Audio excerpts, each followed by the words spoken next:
ಇದು ನಿಮ್ಮ ಪ್ರಶ್ನೆ ಕೃಷಿ ಇಲಾಖೆಗೆ ಸಂಬಂಧಪಟ್ಟಿದ್ದಾಗತ್ತೆ. ನಮ್ಮದು ಕೃಷಿ ನಂತರ ಪ್ರೋಸೆಸ್ಸಿಂಗಿಗೆ ಸಂಬಂಧಪಟ್ಟಂಗೆ. ಪ್ರೋಸೆಸ್ಸಿಂಗಲ್ಲಿ ನಮ್ಮ ರಾಜ್ಯದ್ದು ಅಥವಾ ರಾಷ್ಟ್ರದ್ದು ಅಂತ ತಗೊಂಡಾಗ ಫುಡ್ ಪ್ರೊಸೆಸ್ಸಿಂಗಲ್ಲಿ ನಮ್ಮಷ್ಟು ವೆರೈಟಿ ಇರೋದು ಇನ್ಯಾವ ದೇಶವೂ ಇಲ್ಲ. ಅದರಲ್ಲೂ ಮೈಕ್ರೋ ಫುಡ್ ಪ್ರೊಸೆಸ್ಸಿಂಗಲ್ಲಿ ಎಂಪ್ಲಾಯ್ಮೆಂಟ್ ಜನ್ರೇಟ್ ಆಗ್ತಾ ಇರೋವಂಥದ್ದು ನಾನು ಹೇಳ್ದಲ್ಲ, ನಮ್ಮಲ್ಲೇ 10,000 ಯೂನಿಟ್ಸ್ ಇಂಟು 8 ಅಂದರೆ 80,000. ಈ ಲೆಕ್ಕದಲ್ಲಿ ತಗೊಂಡ್ರೆ this the biggest employment generator ಅಂತ ಹೇಳ್ಬೋದು. ಇಂಡಿಯಾ ಆ್ಯಂಡ್ ಕರ್ನಾಟಕ ಅಂತ ಹೇಳೋದು ಬೇಡ, ಇಂಡಿಯಾ ಅಂತ ಹೇಳೋದು. ಓಕೆ, ಇದು PMFME ಸ್ಕೀಮಲ್ಲಿ ನಾನು ಇಷ್ಟೊತ್ತು ಫೋಕಸ್ ಮಾಡಿದ್ದು ಡೈರೆಕ್ಟಾಗಿ ಬೆನಿಫಿಷರೀಸನ್ನ ಇನ್ವಾಲ್ವ್ ಮಾಡಿಕೊಂಡು ಅವ್ರಿಗೆ 50%ವರೆಗೆ ಸಬ್ಸಿಡಿ ಕೊಡೋದು, ಆ ಘಟಕಗಳು ಹಾಕೋದು. ಅದು ಅಲ್ಲದೇ ಬೇರೆ ಬೇರೆ ಲೈನ್ಸ್ ಇದೆ ನಮ್ಮಲ್ಲಿ. ಅದು ಕಾಮನ್ ಇನ್ಕ್ಯುಬೇಷನ್ ಸೆಂಟರ್ಸ್ ಅಂತ ಸೆಟಪ್ ಮಾಡ್ತೀವಿ. ಅದೂ ದೊಡ್ಡ ಫ್ರೇಸು ಕನ್ಫ್ಯೂಸ್ ಆಗುತ್ತೆ. ನಾನು ಇನ್ಕ್ಯುಬೇಷನ್, ನಮಗೆ ಮಗು ಹುಟ್ಟಿದಾಗ ಅದೇನಾರು ಅಂಡರ್ ಗ್ರೋತ್ ಇದ್ದರೆ ಇಡ್ತಾರಲ್ಲ, ಅದು ಅವ್ನಿಗೆ ಏನಪ್ಪ ಇದು ನಮಗೂ ಅದಕ್ಕೆ ಏನು ಸಂಬಂಧ ಅಂತ ನೋಡಿದ್ವಿ. ಕಾಮನ್ ಇನ್ಕ್ಯುಬೇಷನ್ ಸೆಂಟರ್ ಅಂದರೆ ಟ್ರೈನಿಂಗ್ ಕೊಡೋದಕ್ಕೆ ಅಂತ ಮಾಡಿರೋವಂಥದ್ದು. ಟ್ರೈನಿಂಗ್ ಯಾವುದಕ್ಕೆ ಕೊಡ್ತಾರೆ ಅಂದರೆ, ಈಗ ಒಂದೊಂದು ಡಿಸ್ಟ್ರಿಕ್ಟಲ್ಲಿ ಅಥವಾ ಒಂದೊಂದು ಜೊಗ್ರಾಫಿಕಲ್ ರೀಜನ್ನಲ್ಲಿ ಒಂದೊಂದು ಕೃಷಿ ಉತ್ಪಾದನೆದು ಯಾವುದೋ ಒಂದು ಸ್ಪೆಷಾಲಿಟಿ ಇರ್ತದೆ. ಈಗ ಸಾಗರ ಅಂತ ಹೇಳಿದ್ರು, ಅಲ್ಲಿ ಯಾವುದು ನಿಮ್ಮಲ್ಲಿ ಶಿವಮೊಗ್ಗಲ್ಲಿ ಪೈನಾಪಲ್ ಇದೆ ಫೇಮಸ್ ಅಂತೆ.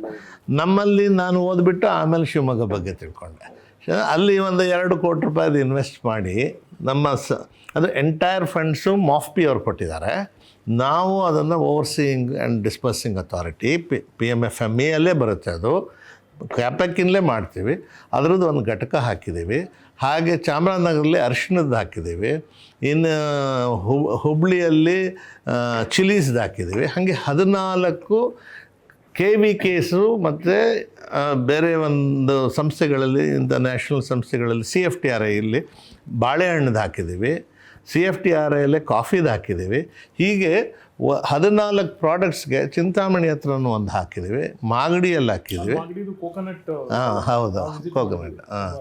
ಹಾಗಾಗಿ 14 ಪ್ರಾಡಕ್ಟ್ಸು ನಮ್ಮ ಕರ್ನಾಟಕದಕ್ಕೆ ನಾವು ಕಾಮನ್ ಇನ್ಕ್ಯುಬೇಷನ್ ಸೆಂಟರ್, ಅಲ್ಲಿ ಟ್ರೈನಿಂಗೂ ಕೊಡ್ತಾರೆ.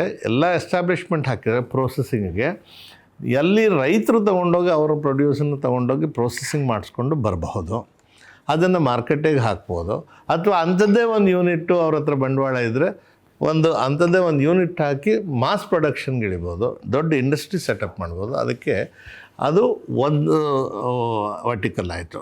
ನೀವು ಬ್ರ್ಯಾಂಡಿಂಗ್ ಕೇಳಿದರೆ, ಬ್ರ್ಯಾಂಡಿಂಗಲ್ಲಿ ನಾವು ಇಂಡಿವಿಜುವಲ್ ಆಂಟ್ರಪ್ರಿನರ್ಸು ಕೊಡಲ್ಲ, ಕಂಪನೀಸು ಅಲ್ಲ, LLPಸು, ಪ್ರೈವೇಟ್ ಲಿಮಿಟೆಡ್, FPOಸು, FPCಸು ಇಂಥವ್ರಿಗೆ ನಾವು ಬ್ರ್ಯಾಂಡಿಂಗಿಗೂ ಸಬ್ಸಿಡಿ ಸ್ಕೀಮ್ ಇದೆ, ಅದನ್ನು ಕೊಡ್ತೀವಿ.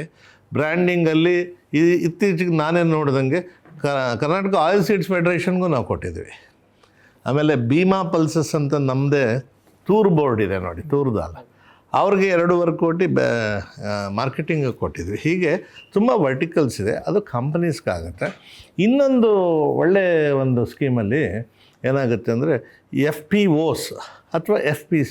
FPOಸು 800,000 ಜನ ಎಲ್ಲ ಮೆಂಬರ್ಸ್ ಇರ್ತಾರೆ. ಅದೇನು ಒಂದು ಬೇರೆ ಥರ ಒಂದು ಪ್ರಾವಿಷನ್, ಫಾರ್ಮರ್ಸ್ ಪ್ರೊಡ್ಯೂಸರ್ ಕಂಪನಿ ಅಂತ 10 ಜನ ಮೇಲೆ ಸೇರಿಕೊಂಡ್ರೆ ಸಾಕು, 10 ಜನ ಸೇರಿಕೊಂಡ್ರೆ ಸಾಕು. FPC ಅಂತ ಮಾಡಿಕೊಂಡ್ರೆ ಅಪ್ ಟು 3 crores ಸಬ್ಸಿಡಿ ಕೊಡ್ತೀವಿ. ಹೇಗೆ ಅಂದರೆ 35% ಸಬ್ಸಿಡಿ. ನೀವು 9.5 ಕೋಟಿ ಹಾಕಿದ್ರಿ ಅಂದರೆ ನಾವು 3 ಕೋಟಿ ನಿಮ್ಮ ಅಕೌಂಟಿಗೆ ಸ್ಯಾಂಕ್ಷನ್ ಆದ ದಿವಸ ನಿಮ್ಮ ಅಕೌಂಟಿಗೆ ದುಡ್ಡು ಬಂದಿದೆ. ನೀವು ದೊಡ್ಡದಾಗಿ ಮಾಡ್ಬೋದು. ಈ ಶೇಂಗಾದಾಗಲಿ, ನಿಮ್ಮ ಪೈನಾಪಲ್ದಾಗಲಿ ನೀವು ಒಂದು 10 ಜನ ಸೇರಿಕೊಂಡು ಅಥವಾ 20 ಜನ 50 ಜನ ಸೇರಿಕೊಂಡು ದೊಡ್ಡದಾಗಿ ಮಾಡಿದ್ರೆ 100 ಜನಕ್ಕೆ ಎಂಪ್ಲಾಯ್ಮೆಂಟ್ ಕೊಡ್ಬೋದು. 35% ಸಬ್ಸಿಡಿ ಇನ್ಯಾವುದರಲ್ಲಿ ಇರ್ತದೆ. ಅದ್ರ ಜೊತೆಗೆ ಬೇರೆ ಇದು ಸ್ಕೀಮ್ಸ್ ಇರ್ತದೆ, ಅದ್ರ ಜೊತೆ ಕನ್ವರ್ಜ್ ಮಾಡ್ಬೋದು. ಹೇಗೆ ಅಂದರೆ ಅಗ್ರಿಕಲ್ಚರ್ ಇನ್ಫ್ರಾಸ್ಟ್ರಕ್ಚರ್ ಫಂಡ್ ಅಂತ, ಅದರಲ್ಲಿ 2 ಕೋಟಿವರೆಗೆ ನಿಮಗೆ ಇಂಟ್ರೆಸ್ಟ್ ಸಬ್ವೆನ್ಷನ್ ಅಂತ ಕೊಡ್ತಾರೆ. 9% ರೇಟಲ್ಲಿ ನೀವು ತೊಗೊಂಡಿದ್ದೀರಿ ಅಂದರೆ ಅಪ್ ಟು 2 crores ನಿಮಗೆ 3% ಸಬ್ವೆನ್ಷನ್ ಕೊಟ್ಟರೆ 7 ವರ್ಷದ ಲೋನ್ ತೊಗೊಂಡು 42 ಲಕ್ಷ ನಿಮಗೆ ಬೆನಿಫಿಟ್ ಆಗುತ್ತೆ ಕಂಪನಿಗೆ. ಈ ಥರ ತುಂಬ ಇವೆ ಸ್ಕೀಮ್ಸ್ ಇವೆ, ಅವೇರ್ನೆಸ್ ಅಷ್ಟೇ. ಅದಕ್ಕೆ ನಮ್ಮ ಮಾಧ್ಯಮದವ್ರಿಗೆ ನಾವು ಕಾಡಿಬೇಡಿ ಹೇಳ್ತೇವೆ, ನೋಡಿ ಇಂಥ ಸ್ಕೀಮ್ ಇದೆ, ದಯವಿಟ್ಟು ನೀವು ಸ್ಟೋರಿಯಾಗಿ ಬರೀರಿ ಅಂತ ಹೇಳ್ತೀವಿ. ನಾವು ಅಡ್ವರ್ಟೈಸ್ಮೆಂಟ್ ಕೊಡೋಲ್ಲ, ಅರ್ಥ ಇಲ್ಲ. ಅಡ್ವರ್ಟೈಸ್ಮೆಂಟ್ ಯಾರೂ ನೋಡಲ್ಲ ಇವಾಗ. ನಾನು 10 ಪೇಪರ್ ಓದಿದ್ದೀನಿ ಬೆಳಗಿಂದು, ಒಂದು ಅಡ್ವರ್ಟೈಸ್ಮೆಂಟ್ ಓದಿದ್ದು ನನಗೆ ನೆನಪಿಲ್ಲ. Yes sir.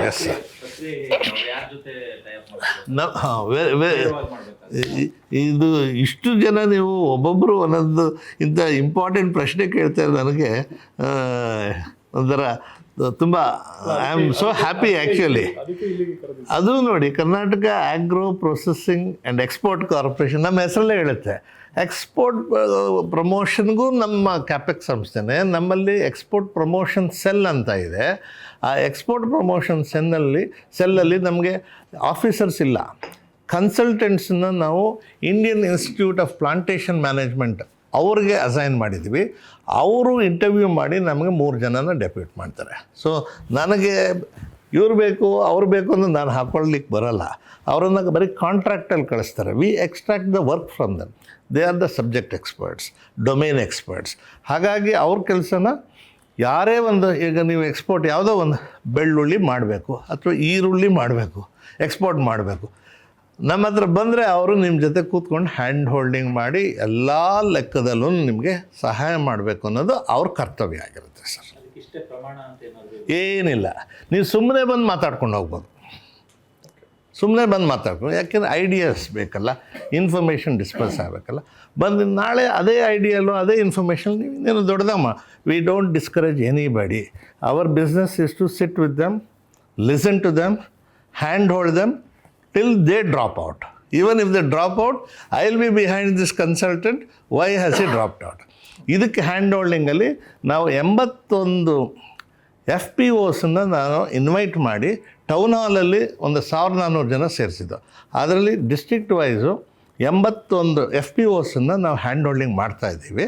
ಅದು ದೊಡ್ಡದಾಗಿ ಅವರೆಲ್ಲರೂ ಒಂದು, ಅದೇ ಹೇಳಿದ್ನಲ್ಲ, 10 ಕೋಟಿದು 9.5 ಕೋಟಿ ಪ್ರಾಜೆಕ್ಟು, 3 ಕೋಟಿದು ಸಬ್ಸಿಡಿ, ಅದಕ್ಕೆ ಅವರನ್ನು ಪುಷ್ ಮಾಡ್ತಾಯಿದ್ದೀವಿ. ಅವ್ರಿಗೆಲ್ಲರಿಗೂ ಹೇಳ್ತಾ ಇರೋದು ಏನಂದರೆ, ಇಲ್ಲಿ FPOs ನೀವು ಬರೀ ಫರ್ಟಿಲೈಸರ್ ಕೊಡೋದು, ಸೀಡ್ಸ್ ಕೊಡೋದು, ಔಟ್ಪುಟ್ ಇನ್ಪುಟ್ಸನ್ನು ಕೊಡೋದು ಅಷ್ಟೇ. ಔಟ್ಪುಟ್ ತೊಗೊಂಡಾಗ ಎಕ್ಸ್ಪೋರ್ಟು ಅಥವಾ ಮಾರ್ಕೆಟ್ಗೆ ಮಾರೋದು ಅದಕ್ಕೆ ಕೈ ಹಾಕ್ತಾ ಇಲ್ಲ. ನೀವು ದಯವಿಟ್ಟು ಅದಕ್ಕೆ ಕೈ ಹಾಕಿ ಮ್ಯಾನುಫ್ಯಾಕ್ಚರಿಂಗ್ ಪ್ರೊಸೆಸಿಂಗ್ ಇಳೀರಿ ಅಂತ ನಾವು ಅವ್ರಿಗೆ ಎಂಕರೇಜ್ ಮಾಡ್ತಾಯಿದ್ದೀವಿ. ಸುಮಾರು ಜನ ಮುಂದಕ್ಕೆ ಬಂದವರು. It's an every day process ಮಾಡ್ತಾಯಿದ್ದೀವಿ.